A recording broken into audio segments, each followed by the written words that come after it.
শীতকাল পড়ে গেছে আর আমাদের বাঙালিদের প্রতিটা ঘরে ঘরে পিঠে পুলি বানানোর তোড়জোড়ও কিন্তু শুরু হয়ে গেছে। আজকে তাই আমিও বানিয়ে নিচ্ছি পাটিসাপটা।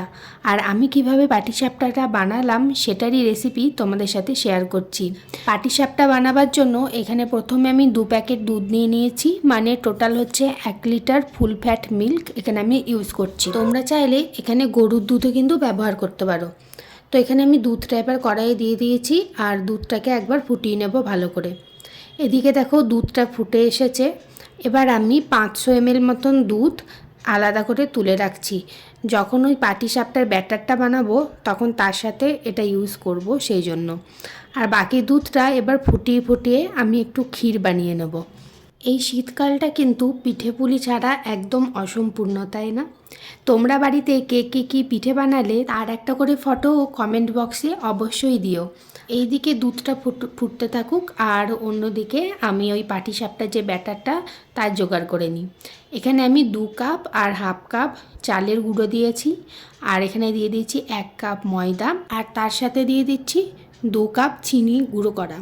এমনি নর্মাল চিনিও দিতে পারো, কিন্তু সেটা গুলতে একটু টাইম লাগবে, তাই আমি চিনিটাকে গুঁড়ো করে এখানে ইউজ করছি। এবার এই সমস্ত কিছুটাকে একটু ভালোভাবে মিশিয়ে নেব। ততক্ষণে ওই দিকটা একটু দেখে আসি দুধটা কতটা ফুটলো। এদিকে দুধটা প্রায় ক্ষীর ক্ষীর হয়ে এসেছে। এবার আমি এখানে দিয়ে দেবো খেজুরের গুড়।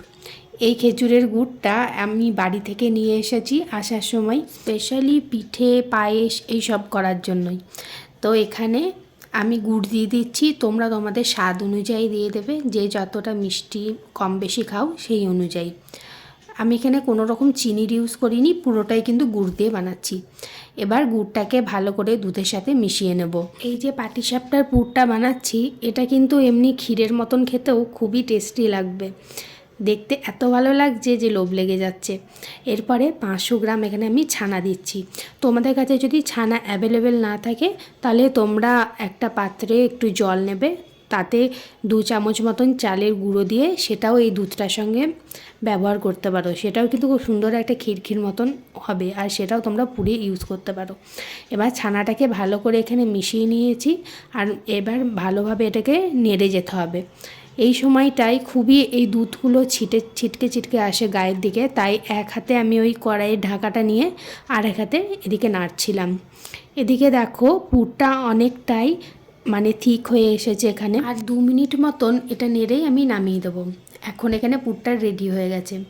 তো ওইদিকে পুরটাকে একটু ঠান্ডা হতে দিয়ে এদিকে আমি ওই পাটিসাপটার যে ব্যাটারটা সেটা রেডি করে নিচ্ছি। প্রথমে অল্প দুধ দিলাম, দুধ দিয়ে এটাকে আস্তে আস্তে গুলে নেব। আমি এখানে হাফ দুধ হাফ জল ব্যবহার করেছি। তোমরা কতটা পরিমাণের নিচ্ছ চাল গুঁড়ো ময়দা সেই অনুযায়ী তোমরা জল বা দুধটা এখানে ব্যবহার করবে। এখানে আমার ব্যাটারটা রেডি হয়ে গেছে, আর দেখতেই পাচ্ছ আমি এখানে কতটা এটাকে ঠিক রেখেছি। তোমরাও এরকমই ঠিক রাখবে, তাহলে খুব ভালো হবে। খুব বেশি গাঢ় করবে না, খুব বেশি পাতলাও করবে না, একদম মাঝামাঝি থাকবে। এরপর ওই তাওয়া নিয়েছি একটা, তাতে একটুখানি তেল ব্রাশ করে ব্যাটারটা এখানে দিয়ে দিলাম, আর এদিকে মা তেজপাতা দিয়ে ব্যাটারটাকে চারিদিকে ছড়িয়ে দিচ্ছে। তোমরা চাইলে ধোসার মতন ওরকম হাতা দিয়েও যেভাবে ধোসা ব্যাটারটা দেয় সেইভাবেও তোমরা কিন্তু করতে পারো। তারপরে এখানে আমি পুরটা দিয়ে দিলাম। এবার পুরটা দিয়ে খুন্তি দিয়ে আস্তে আস্তে এটাকে রোল করে নেব।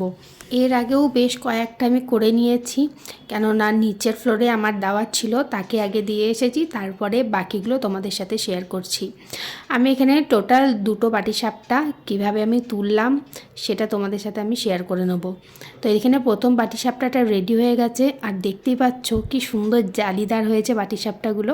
খেতেও কিন্তু ভীষণ টেস্টি হয়েছিল। আবারও কিছুটা ব্যাটার আমি দিয়ে দিলাম, তাওয়াতে তেল ব্রাশ করে নিয়ে তারপরে এখানে আবারও পুরটা দিয়ে দিচ্ছি, আর তারপরে আবার এটাকে রোল করে এটাকেও তুলে নেব। তোমরা কে কী পিঠে বানালে সেটা কমেন্ট করে বলতে ভুলবে না, তাহলে আরও নতুন নতুন অনেক রকম পিঠে রেসিপি শিখতে আমারও খুব সুবিধা হবে। আজকের ভিডিওটা তোমাদের কেমন লাগলো সেটা অবশ্যই জানিও। ভিডিও ভালো লাগলে লাইক কমেন্ট শেয়ার করতে ভুলো না।